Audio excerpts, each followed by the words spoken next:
Let's welcome our sixth teller, PJ Early.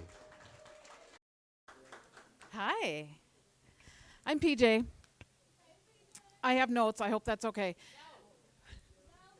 No, dude, I'm 58 years old. I have to have my notes. Here's the deal. If you have a question, you can ask me, Okay, and I'll okay, tell you. okay. But you can't have them because you don't need them, right? Oh my Is that God. right?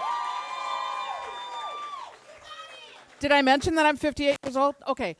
When I was 8 years old, I was having a Kool-Aid stand outside of my house on Superior Street. And a car pulled up, and an old man got out of the car, and he said, "Do you live in this house?" And I said, "Yes, I do." And he said, "I was born in this house."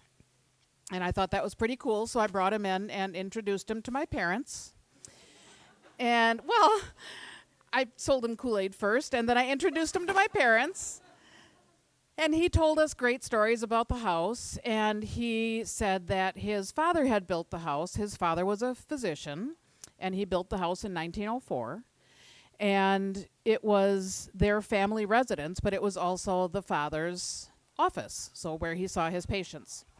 And so it was interesting. It was a lovely conversation. And a couple weeks later, we received an envelope in the mail with a bunch of photos of our house. And it was, you know, a beautiful house up on the hill surrounded by woods. They called it Rubberneck Woods for some reason. I don't know why. Surrounded by woods, the wooden sidewalks of Superior Street, and this old man as a young boy with his parents and his fine, upstanding doctor of a father and his mother, who we thought looked kind of odd. But whatever. So fast forward a few years later, my father was doing some remodeling in the house, and he had to knock down a wall because he was building a bedroom. And on the other side of this hole in the wall, he found tiny little brown bottles with labels on of medications like morphine and a couple other medications, and an address label with our home address and the doctor's name. So we kind of assumed all our lives that the mother of the old man was a drug addict. And she looked a little odd in the pictures, and we thought she was probably taking her husband's medications that were meant for his patients and taking them, and then throwing them into this little heating vent in the wall where they sort of piled up on the floor where my father found them as he was remodeling. So we grew up thinking this whole story was, you know, true. And we always knew that there was a ghost in the house, and we assumed that it was this old man's mother.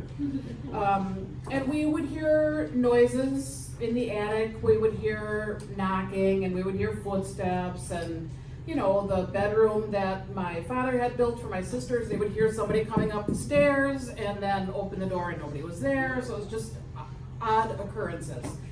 So we just assumed that it was the mom. So today, this very day, as I was preparing this story, I did a little background research online, and I found out, no, the mother did not die in our house. This is not her ghost in our house.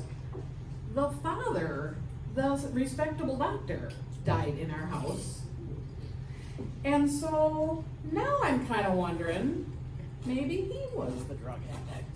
Maybe he was taking his own medications and throwing them down the heating vent where his wife couldn't find them, right? And so that answer is unknown.